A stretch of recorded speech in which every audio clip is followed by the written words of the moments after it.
Oh, it is recording. I got it. We're good. Trish, can you just mute yourself? Just mute yourself, girl. So if everybody could just mute themselves, because that'll make it a little bit easier for us to hear Grant and what he has to say. We want the most time with him as possible. You guys got to tell me what you want me to say. All right. So we have a whole list. Okay. Grant, I just want to say, first of all, thank you so much for blessing us with your time. We are so appreciative. I don't know if you know anything about us, but basically we are a huge team of independent team Beachbody coaches. We fell in love with your book, I would say less than 3 weeks ago, the 10X rule. We have listened to it probably 3 or 4 times. I don't think any of us have slept since we got it on audio. And I'm not even kidding. We moved on to Sell or Be Sold. We listened to The Greatest Sales Secret last week when you did your 4-hour marathon. Yeah. You have literally catapulted and lit a fire in us that is inexplainable. Even if I don't even know if that's a word, but whatever. We are so immensely grateful. You have a brilliant view on life and business, and we just want you to unleash it on us. My name is Angela Soares. I am the founder of Team Titanium Knockouts, which is the call that you're on right now. Tara, my lovely Tara, my 10X Tara, was responsible for getting you on this call. I'm a wife, a mom of 3 girls. I'm a full-time real estate attorney. I have a franchise business, and I'm a Beachbody coach. So I'm going to turn it over to Tara so you can school us on how we can be not average, right? Because we're all here because we want something more out of life. We don't want to be average. We want to add to our community and live amazing lives. So I'm going to turn it over to Tara, and then we can do whatever you want. Take calls. Take questions, and we'll have a few questions for you, and just let it go. Okay, beautiful. All right, awesome. Hey, Grant. So, as you know, I've been following you everywhere that I could possibly find you. And it was because when I read 10X, or when I was listening to it and reading it and getting the CDs for my husband to listen to in the car, I just wanted more. And you honestly lit a fire in me. And Ange can say it, that I said, I don't know who I am lately. I don't know who I am. And she's like, you are 10X Tara. You are the Tara that you had inside of you that you never knew was there. And so thank you, first of all. I just want to thank you. And so, I started following you. As Angela said, we did the Greatest Sales Secret, almost 2 weeks ago. We loved it. We purchased Cardone U, because why wouldn't we? And we want more to life. We know there's more out there, and we totally agree with you. And a part of Beachbody is us giving back. So I also work full-time. I'm a full-time travel manager for a nationwide law firm.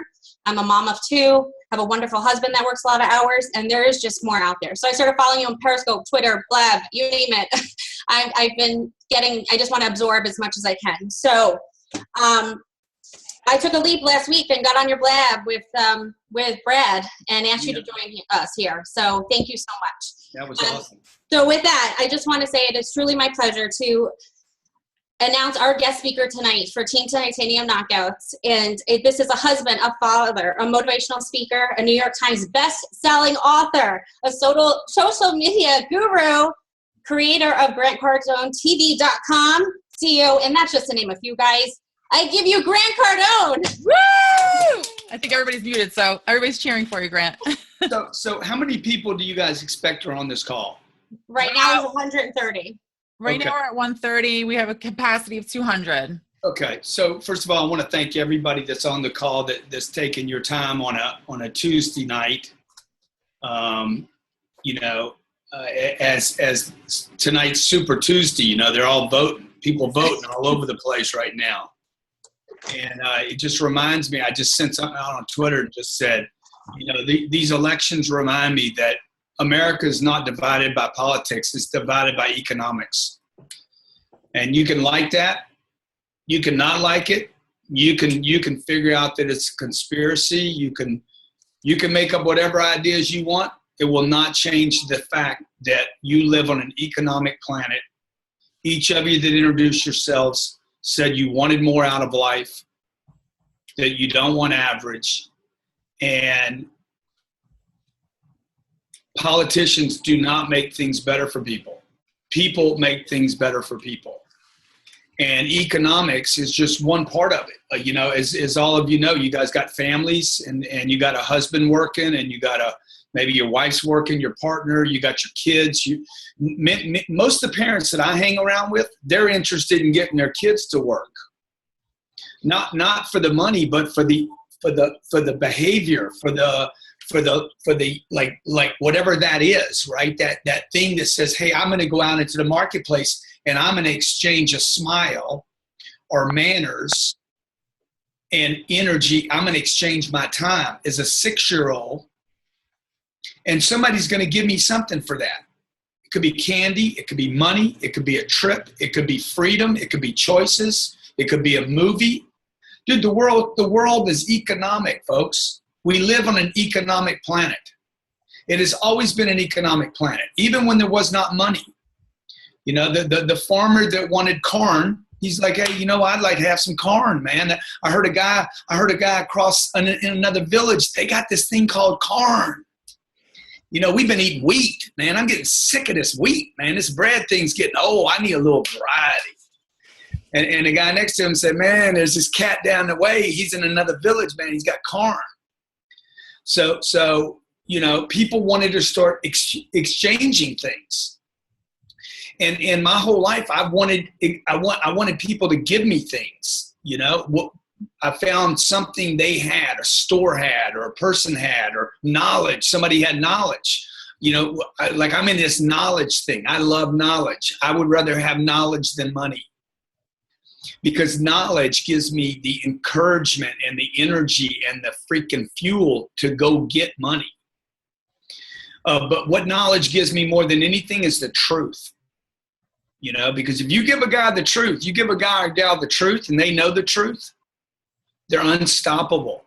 People that are not motivated do not have the truth. So if you're running a team, you want to grow a team, you want to make the people more motivated around you, tell them the truth.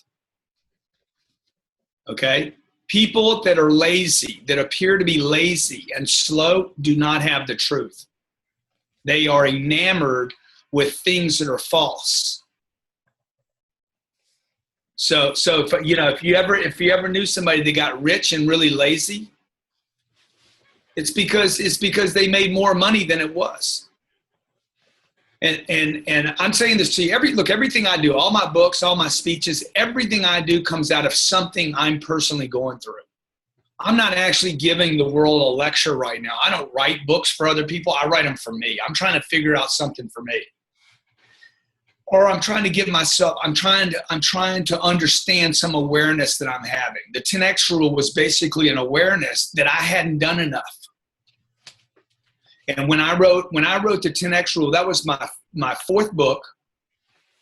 And I had just gotten married. Not just gotten married, but I had my first kids. I felt like my marriage was really starting to become a family, right? Because I was having my first children. And at the time I was 40, I guess I was 51 years old. Yeah, 51. And I'm really starting to mature as a family man. I'm like, this is what I've been waiting for my whole life. I remember I used to have this idea. I've been speaking since I was 27 years old to audiences. And I remember having this idea that I wouldn't have anything to teach anybody until I was 50. Because I've been pretty immature my whole life. I'm actually still very immature. I'm a very immature person. And I have an immature kind of childlike nature about me. I write kind of childlike. I'm going through a book rewrite right now, and the editor wants to change it. I'm like, why are you taking the child out of me, man? You know, let me be a kid, because I think kids are fascinating, right? When early in my childhood, I was more alive at 8 years old than I was at 18, and definitely more alive than when I was 28. And so I just want you guys to know, first of all, I really, really respect each of you for wanting to do better for your families. That is so admirable to me. When Tara tells me, you know, that she came on, asked me to come do this, and how the book affected her, like, you have no idea. That's why I write books, okay? One, to clarify something I'm going through, and if somebody else benefits, wow. I'll promise you it's not for the money. Because if it was just for money, I would just keep buying real estate over and over again. I wouldn't be doing this at 9 o'clock at night. So when I wrote the book, when I wrote the 10X rule, I'd already written 3 books, right? And this book was really because the economy had just collapsed. It was 2008, 2009, 2010, and we were coming out of it, but I didn't know if we were going to get out of it all the way.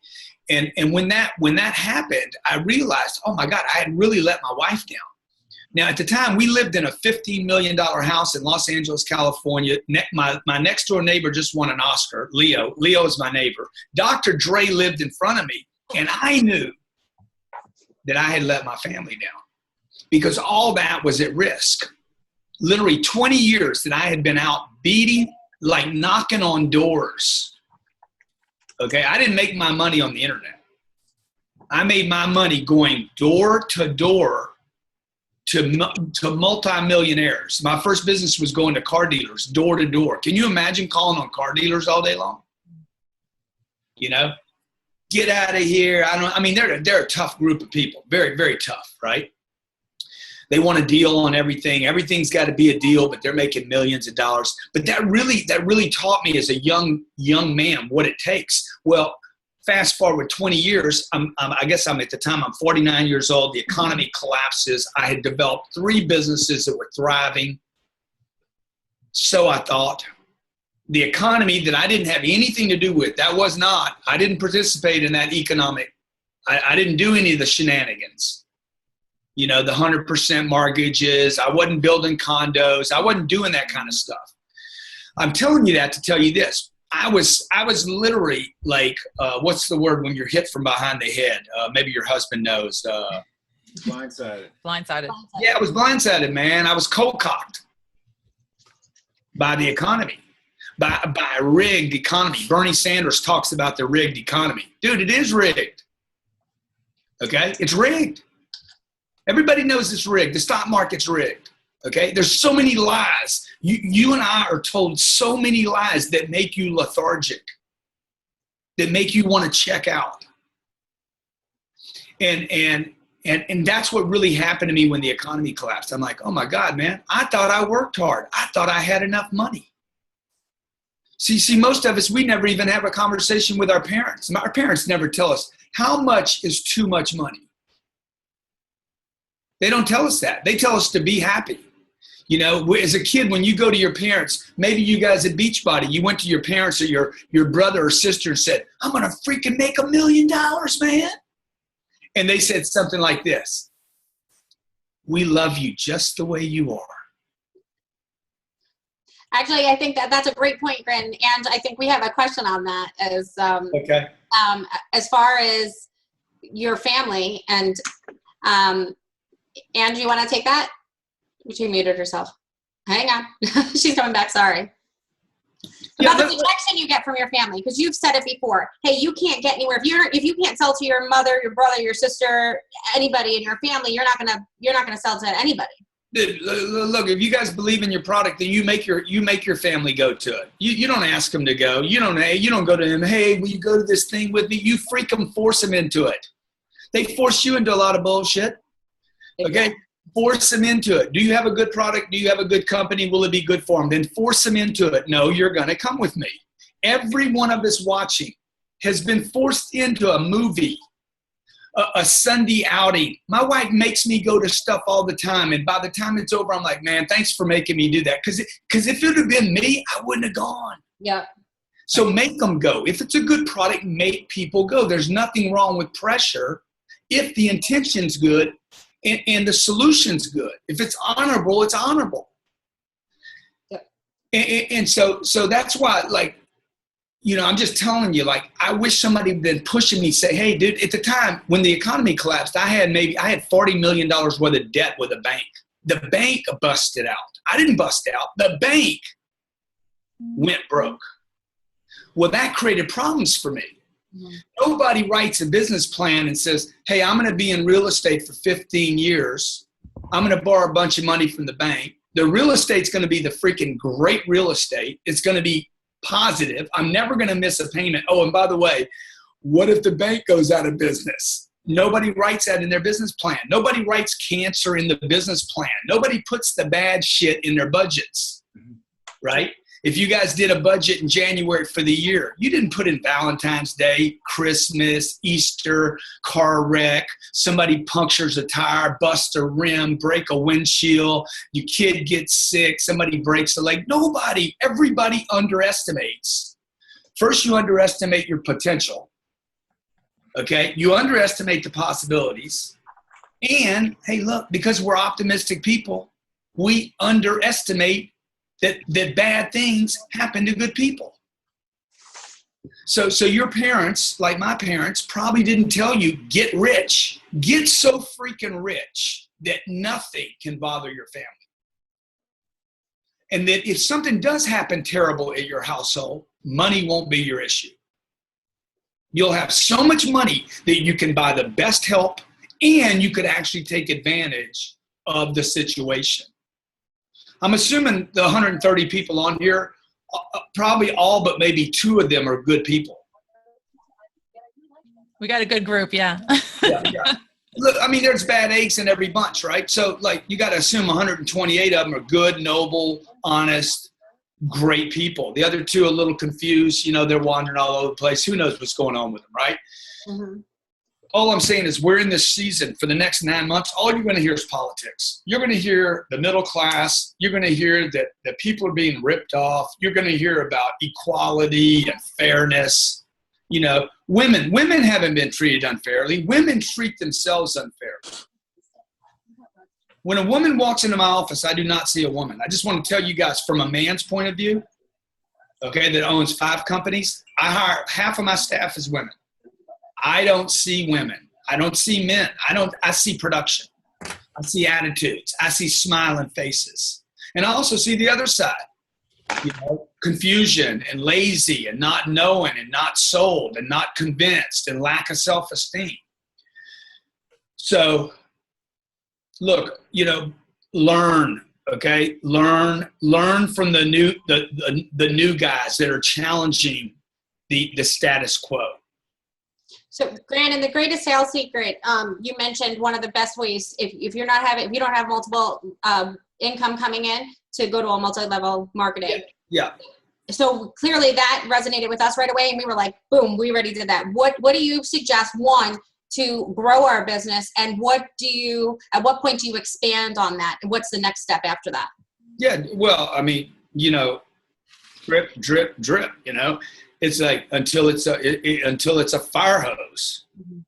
So the first thing I did, you know, my first company is I figured that first company out. I never abandoned that first company. I see a lot of people get into second flows and they abandon the first flow. You should use your first flow to make your second flow a freaking fire hose. So I don't see. I go for low hanging fruit. Okay, like you've been told, don't mix business and family. I guarantee you 128 out of 130 people have been told don't mix the 2. It's not true. It's completely false. You should absolutely get money from your family. You should get them to join the program. Okay, if they quit, so what? Big deal. Hey, at least they quit. Most people don't even start. Yep, at least they tried. You know, so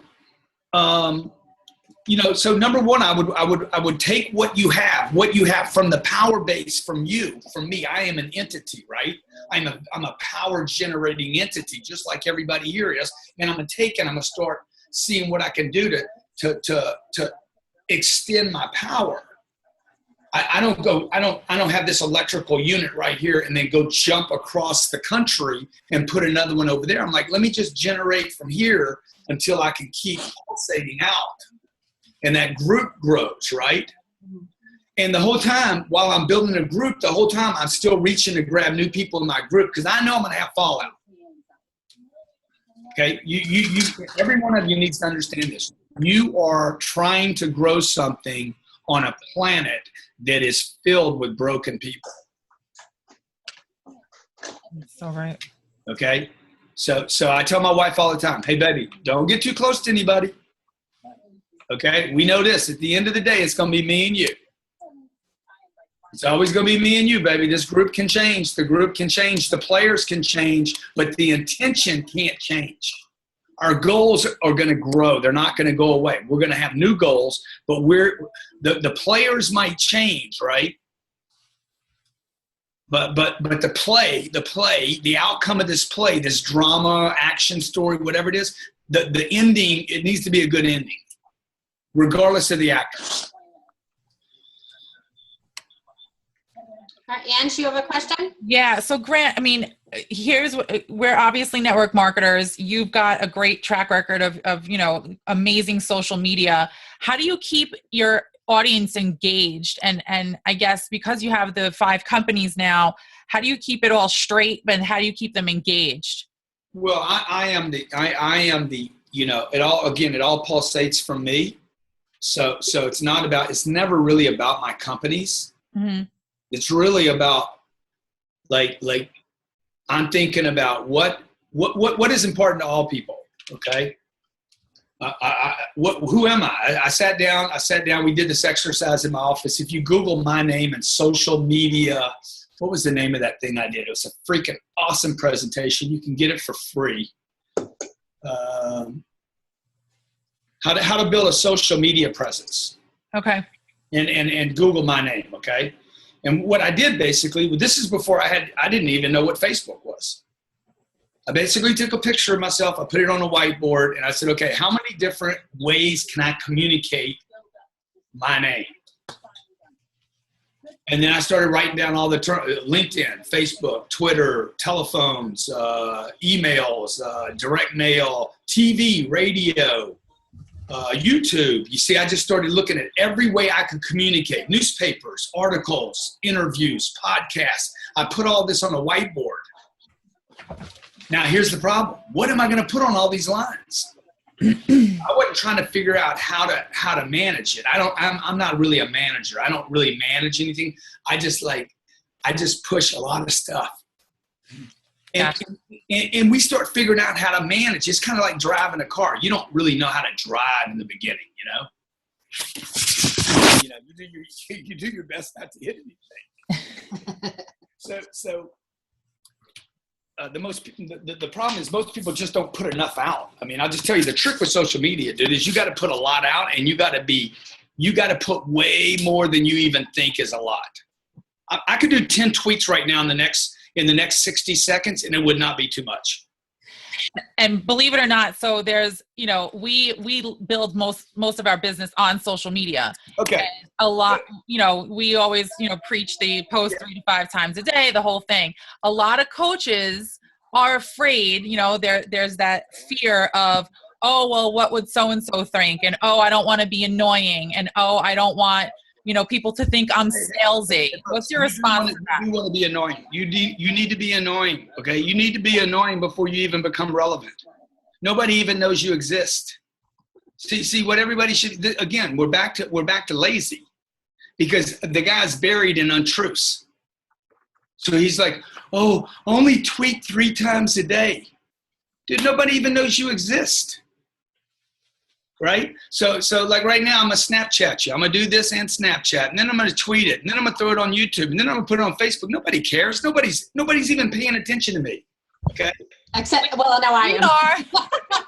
Well, maybe you are. Maybe you are, So the point is, nobody's going to know what I'm saying, though, until it's repeated over and over and over and over and over and over again. I watch politics because I'm watching how Trump uses media. Okay, the guys, whether you like him or not, he is a master at attention control. So he's a master. And, here's the deal. Success follows attention. If you want to be successful, you have to get attention. The Kardashians proved it. Kanye proves it. Anybody that wants to get anything known, Lady Gaga proves it. Like if you want to get attention, you got to get attention, right? You got to do something freaking unbelievable, and you got to keep doing it. So I think my point on the social media thing is, once you figure out what your lines are, okay, then you got to figure out, what am I going to put out there? What am I going to talk about? See, the real problem with most people on social media is you guys ain't got nothing to talk about. because you don't know who you are yet. So what I did was I made a list. Well, who am I? I'm a man. I'm over 50 years old. I'm in good shape. I'm a husband. I'm a father. I'm an honest guy. Started my own company. Started a second company. I started a third company. I operated 3 companies from my home. Oh, I was involved in network marketing. Okay, I do social media. See, I made a whole list of all this. I love animals. I like guns. Okay, I juice. Okay, I like to juice. I like to take care of myself. I like to swim. I like salt water. I like to dive. I like to fish. I like to hunt. See, I made a list of all those things. Those are the things I can communicate with all day. If I hit on every one of those topics today, I love children, okay? So when I start getting attacked because I post too much, I post a picture of me and the kids. What, are you going to hate on me now? I'm a good dad, dude. Okay? I'm getting ready to go do something with the military at Fort Bragg. I'm going to post that. I'm not bragging. I'm sharing my life. It gives me something to connect with people, to network. You know, network marketing. I am network marketing. That's my life. I'm trying to network with positive people. So how do I do that? I communicate a lot about what I'm doing. And the people that don't like it don't get to be part of my network. That's awesome. And then you know what happens? You guys find me. Okay? The people that say I'm doing too much, they're not on this tonight. I'm not doing that with them. I'm doing it with you guys. So I attract new people to my life. I have this hub of people. Some of them stay, some of them go, and some new people come in. I got to keep attracting new people into my life. Because your family is so important to you, and because so many of us have our own families, what do you, and Elena, first of all, I do have to tell you, as much as I fell in love with you, as soon as I started watching you guys on Wednesdays, I felt she's amazing. She is a rock star. So that's actually one of my questions. Do you think she'd come on and do a call with us? Because I'd love to have her one time. She will too. She'd be happy to. She's awesome. But what do you guys do to keep the girls, your girls, grounded? I mean, clearly not every 4-year-old and 6-year-old are flying on a jet, and what do you do to keep them grounded? Yeah, well, they that's a good question. Hey, Elena. Come answer this, please. Sabrina came up to me the other day and she's like, we go a lot of places, don't we, Papa? So, what I do with them though is they have to exchange with us. Like it's not real to us that we can spoil our kids because our kids are in exchange with us. So what I mean by that is we tell them what their products are. They can work just like we work. No, they're not going to go out and make $1 million this year, But what they can do is they can bring me smiles, okay? They can make me happy. They can, if they want bubble gum, they got to run laps. They got to go do workouts with me. They got to grab my coffee. We're always having them do something. They have to clean up their room. I mean, just basic stuff that everybody knows. They have to be nice to people. They have a star board. They get stars. They get rewards and penalties. I mean, the life is filled with rewards and penalties. So also they have to work on themselves.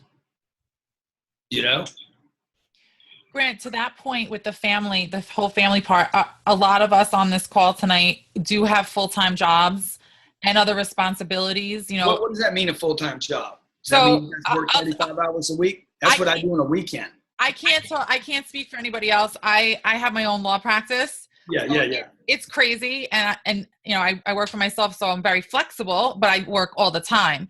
And then when I can fit in my Beachbody stuff, which is all the time. So both of them are happening all the time, but I also have 3 kids. So I'm managing like all these different things, and I'm in go mode all the time. Yeah. So when you first started out, obviously you didn't have the kids, but when you did have the kids, like how do you and Elena, I guess? Great question. Okay. So what happened was when I finally got Elena to go out with me, the deal was, I said, look, I'll give you anything. I'm going to give you a life, dude. You hadn't even dreamed of this life yet. Okay. And because she really encouraged me to think at another level. And when you're just doing it for yourself, I mean, there's only so much you can buy. You're like, okay. But when you bring on this other person, that's what I love about marriage and monogamy and family. It's like the right person is going to bring on like, dude, I want to do something even more now, right? Mm-hmm. So when the kids came along, I told Elena, I said, look, I'll give up anything for you except my dreams. I'm not giving my dreams up, because here's the deal. Any person that abandons their dreams for marriage or for kids will abandon their marriage and their kids. Wow. I believe this with my heart. You should never abandon your dreams. My dreams were with me way longer than Elena's been with me. And no partner should ever want a person to abandon their dreams, because they're so innate with that individual, right? So the same thing with the kids, okay? Like the kids are they're in our parade. We're not in their parade, okay? The kids are on our bandwagon. We're not on theirs. So if we decide, hey, we need to pick up and move to another part of the country, then they're coming with us. We're not going to be making decisions about their 8-year-old friends. Now, I know this is a very difficult conversation for people to confront, but when you put the priority there, okay, the kids are going to leave one day. They're going to be 18 or 19. They're going to be like, I'm out of here, man. And then me and Elena are stuck with us. So we say, hey, you know what? They're in our show right now. They're in our game. And they have to participate. So if you've ever seen me doing a Periscope stream or a Meerkat stream or a Blab or something, and Sabrina comes up, I don't stop my stream because of Sabrina. I bring her into the deal. You know, if she's at the office in the studio, I mean, basically my wife, we created a business where me and my wife can work and spend time together. Everything we're doing, we're not really running a business. We're running our lives. Right. And if you have a job right now, like a law career, it feels more like I'm running to that, right?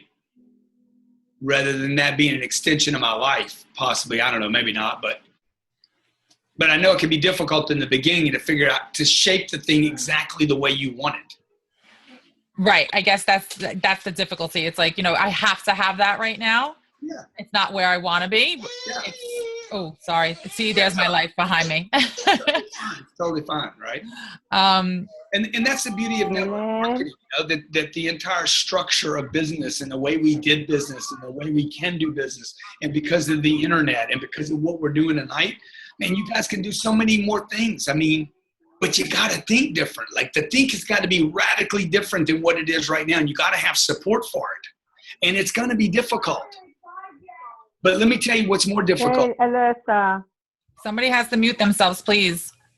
The other way is way more difficult. Okay? I've been broke and I've just gotten by and I've just barely had enough to like, oh, do I have enough?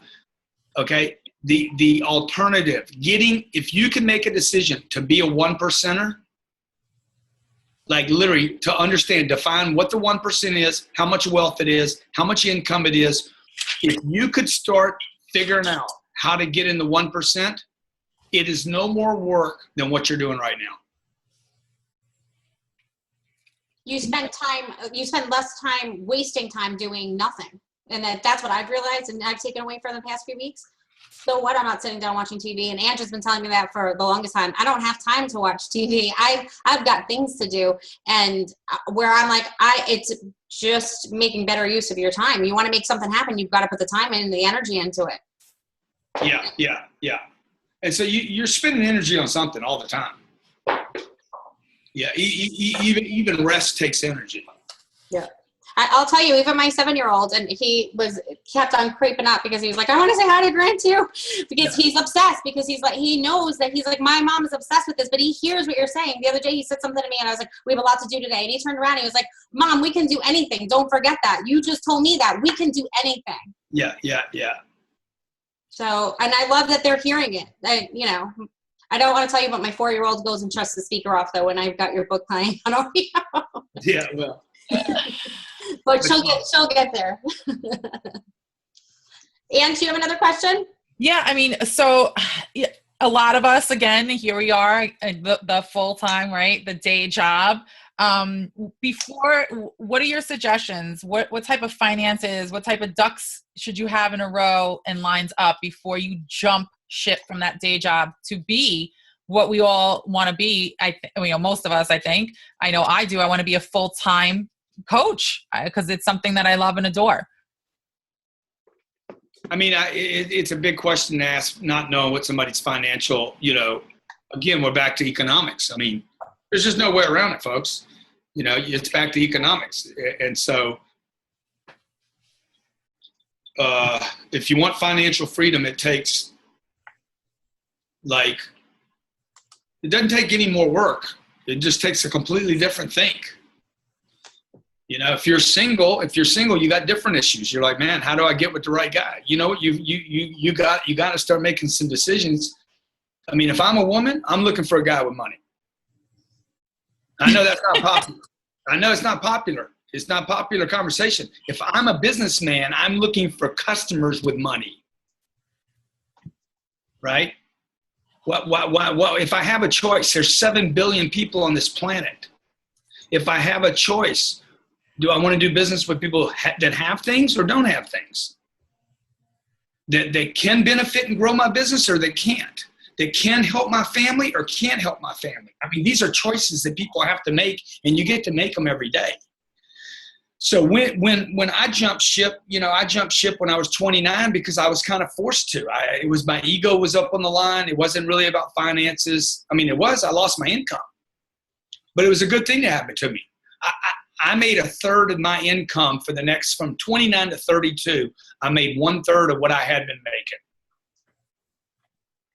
because I was pushed out. In 2008, there was millions of people pushed out.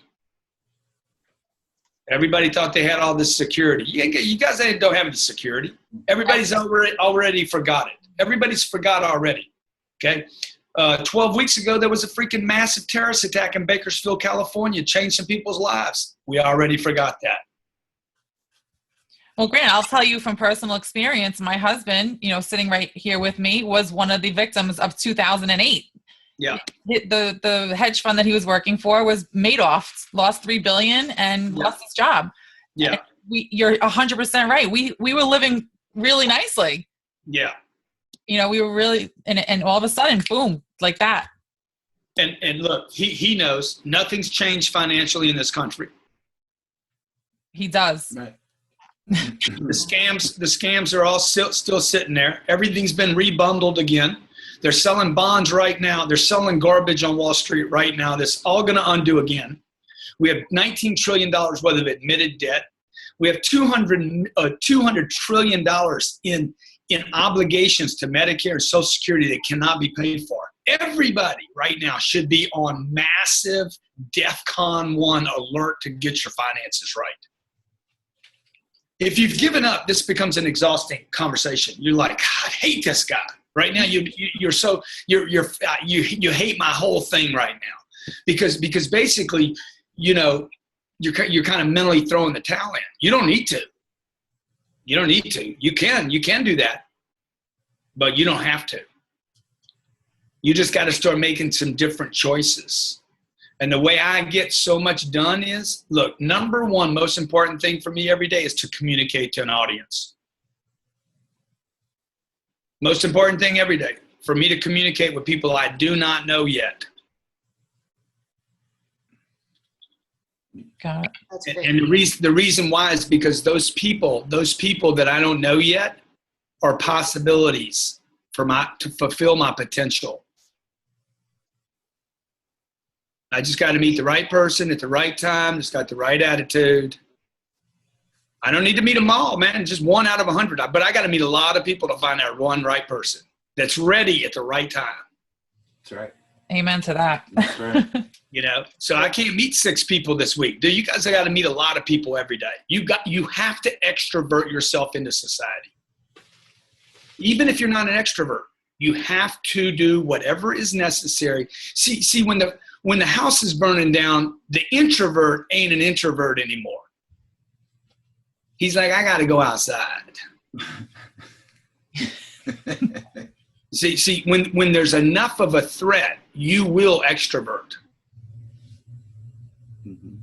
But most people are they're hypnotized that some political group, the Democrats or the Republicans, Hillary, Bernie, Donald, Rubio, they're going to somehow freaking fix things. They ain't fixed things in 50 years, man. You know, or the guys on Wall Street, the 401k is going to take care of you, or time's going to take care of you. You know what time's going to do? It's going to make you old. Exactly. Exactly. All right, Grant, I got to bring it back to family real quick, because this is just, as for those of you that don't know, Grant pretty much stalked, and this is why I think now that Grant and I get along so well, because he understands my stalking capabilities, but he stalked his wife for 13 months. So what was it about her? And I mean, I can see it now, but what was it about her that made you go after this woman for 13 months? She was just the one, you know. I just knew she was the right one for me, and I had been with enough people to know that it was, you know, what wasn't right for me, and I wanted to find my wife. And for all you ladies out there that think, you know, all men are dogs, you know, and they're well, that's probably true. I mean, men are, you know, whatever, you know. Better for a man to be a dog than a cat, I guess. I don't know, but. All right, and I just got to bring in this little guy because he's dying to say hello. So I think this is your biggest 7-year-old fan. Go ahead, Christopher, quickly say hello. Brother, give me 10x, man. 10x. That's it, man. I love you, dude.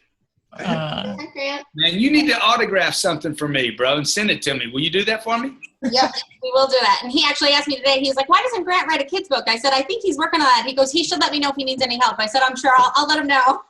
I might need to interview you. That's awesome. Yeah. Grant, speaking about books, what are you reading right now? Let's see. What do I have, man? I picked up one of Napoleon Hill's old books the other day. Oh, yeah.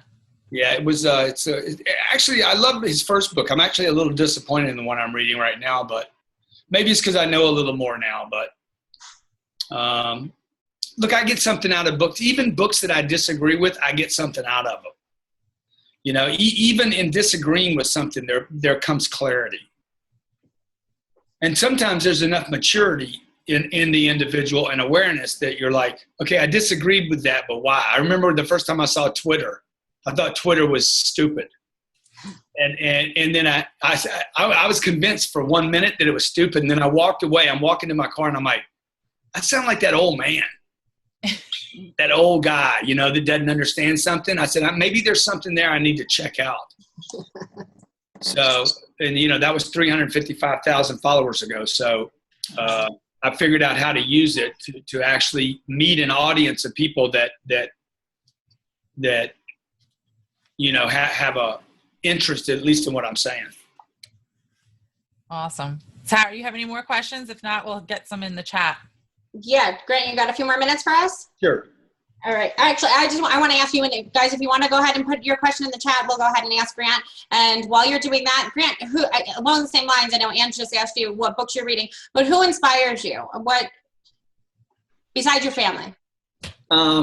People, man, people, your kids inspire me.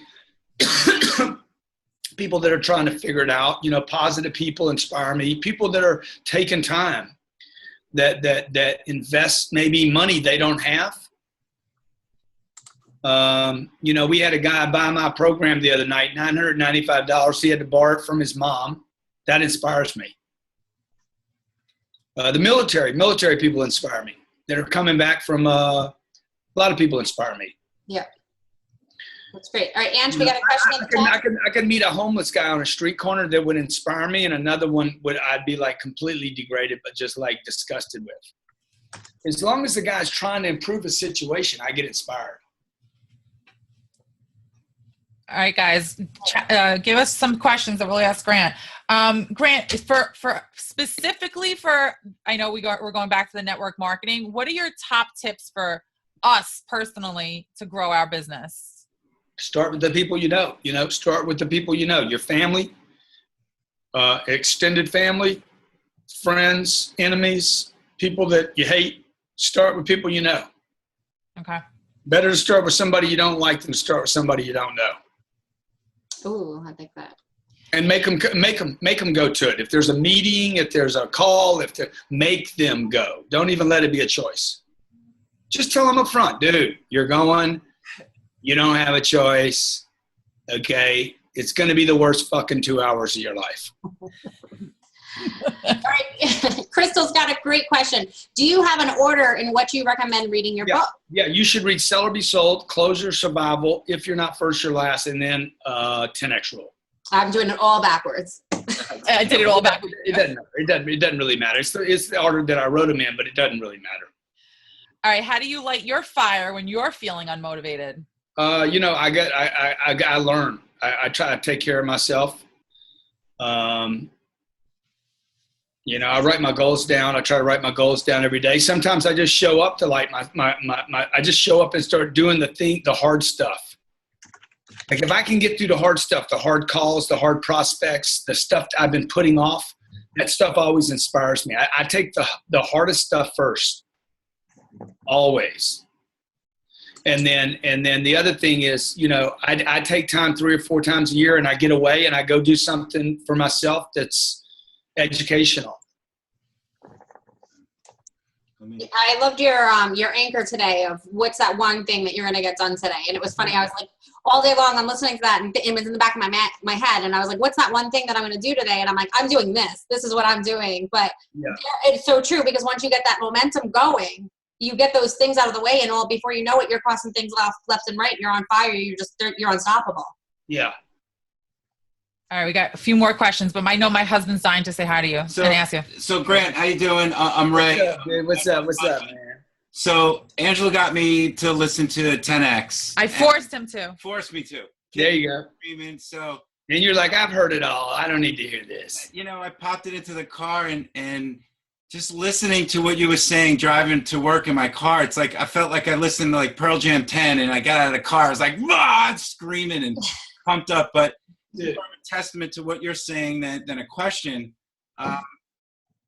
I did what you said. I'm trying to find a job down in Charleston because we want to relocate to Charleston and got on the phone with the recruiter and they're like, yeah, we want to meet with you. I'm like, listen, I'm going to be in Charleston on Thursday. They got off the phone. And I was like, what are you doing? I'm like, 10X, I'm like, I got to make it happen. Got down to Charleston, 10X the interview. I mean, asked the guy questions that, and answered the questions that I would never have thought of or imagined to answer just because of the confidence I got from this book and just like what you said in the book. It's just let it go. Let it all out. Turns out I didn't get the job. I was overqualified, maybe because I over 10X'd it, but listen, I learned, but it just went to show like me that just do it. Like you said, commit first and figure it out later. Yeah. So I got to say, you changed me, you changed my mindset, and like now it's just like there's nothing in my way. Yeah, dude, that's awesome. What he's talking about is he's talking about taking time out of a he basically created an illusion when the guy said, he just said, look, I'm going to be in Charleston Thursday. And he's the one that made the appointment happen. So there's a story that I tell about this group that I was trying to get this TV show. And they're like, we're in New York. I'm like, man, I'm going to be in New York I'm going to be there Thursday, man. I'm going to be there. Really, man? Where are you going to be? I said, where are you guys located? I'm going to be right down the street. So I'm creating an illusion. I'm creating an illusion to compress time or distance so I can take time out. Okay? Distance creates time. And so if you can shorten the distance, if a guy said to you, hey, I'll see you next week, and you're like, man, I'm in the office right across from you. I can do it right now. He'd say, come on over. So if you could take distance out with a prospect, you'll reduce time. And that's what he did to get that meeting. All right, some other questions here. Somebody said. Let's see. There was some. Mitchie said, what tips do you have for helping others, helping your team find their self-confidence? That was a good one. Make them read 10X. Maybe tell them to quit watching TV. Who they're hanging around. Make a list of who they're hanging around. Who's destroying something that should be like in perfect shape all the time, self-confidence. Who's stealing from them? Because somebody is. Remember, man, lazy is imposed on the individual. Lazy is not a normal state of operation. Any more than stress is, or the sense of overwhelm. These are not normal states. People should not be stressed, they shouldn't be overwhelmed, and they shouldn't be lazy. It's just not how you operate. Those things are imposed, educated, tolerated, allowed. They're injected into an environment. So, I'll give you an example. A man comes up to my daughter and tells my daughter, because my daughter kind of pulls away from him, and he says, "Oh, she's shy." I said, "Dude, she ain't shy. Mm-mm. You ugly." Okay. Why you want to make it about her? Why don't you say, "Man, my face is so freaking ugly that it scared my kid." Instead, you want to tell my kid there's something wrong with her. There's nothing wrong with my kid, man. Come up with a new approach, dude. See what I'm saying, though? It's little things that people start dropping. Oh, you're in network marketing? But it's that negativity. Yeah. It's like Chris Rock did the Oscars the other night. He says all his friends told him not to do the freaking Oscars. And he's like, why do the unemployed people always tell me not to work? That was genius. That was great. Yeah, I guess one of the questions in here was, how do you deal with the naysayers, right? So how do you deal with that pushback of, oh, you're in network marketing? Question mark. Yeah, the first thing you need to know about haters and naysayers, and I'm actually writing a whole book on this, but is they are not talking to you. They are talking to themselves. Okay, they are saying more about themselves than they are saying to you. Most people are not in communication with you. I don't know if you know this, but oh my God, you really doing that? They're not talking to you. They're talking about some bullshit they quit on. They quit on something and they're trying to make sense of it still today. If you've ever seen a girl get out of a relationship with a guy, she now wants to convince everybody how all men are pigs. Freaking relationships suck. They're terrible. She's not talking to you. She's talking to herself. So quitters never take advice from a quitter. Because that's what they're saying. They tried something, it didn't work for them, and now they need to tell everybody why it didn't work. That's exactly they're just trying to make themselves feel better. Totally. A guy told me once I remember it was a buddy of mine in San Diego, and he's like, the hot car at that time was a Toyota Land Cruiser. And he's like, yeah, I looked at a Land Cruiser, but man, it looks like a marshmallow to me. And I'm like, you got turned down, didn't you? He's like, how'd you know that? Because he wasn't really talking to me. You get it? Totally got it. So. Oh, how do you make a comeback from a mistake? Because I know we all have made them. Yeah, sure. You want problems, man. You want freaking goals so big that your problems pale in comparison. You want goals. You shouldn't have attention on your mistakes. You should have attention on your goals, where you're going. Not on. If you have attention on yesterday, a mistake, you don't have attention on tomorrow and the potential and the possibility. So just shift your attention back to the windshield. Awesome. You guys are awesome. Grant, I know. I don't want to stop, but I know we can't take that much more of your time. We want you to get back to your family, but I mean, really, we love you. We're lifers. Yeah. Whatever you do, we'll buy. Okay. Yeah, and I can't tell you how many people that I've told people that I work with, friends with. I think I've told the manicurist last week. I'm like, you got to get 10X rule. I've told everybody. But thank you so much. And a huge shout out to your office. Sherry's been awesome. Michael, oh my gosh, he was amazing when I first spoke to him, and Katie was great too today. So thank you so much. You're welcome. for everything. You're welcome. And thank you guys so much for being who you're being and blowing. You know, maybe you're at the beginning of making your dreams, you know, finding your dreams, and maybe you're just blowing on it to give them a little bit of spark, or maybe you're turning into a fire right now. Just keep blowing on it. Keep looking at it. Things are not going to get easier if you don't pay attention to it. So they're going to get better. You know, if you just keep at it. Don't quit. If you don't quit, a man told me this about 10 years ago. Hey, if you don't quit, you can't fail. That's amazing. That hit me so hard. It was like, it hit me. Maybe I've been told that before. I don't know. But I was like, man, if I want this TV show and I don't quit, I'm going to get this TV show. So I'm just going to keep pushing on the TV show, keep talking to these guys that have told me no, until finally I get that freaking TV show. And then I get to tell everybody, you see that? Besides from saying, don't be a little bitch to everybody, we say quitting is for quitters. So that's not any of us. Yeah. Okay, you guys are awesome. Thank you so much for having me. So much. We are so grateful. Have a great night, Grant. Okay. Thanks a lot, guys. So much. Thanks. Bye. Bye.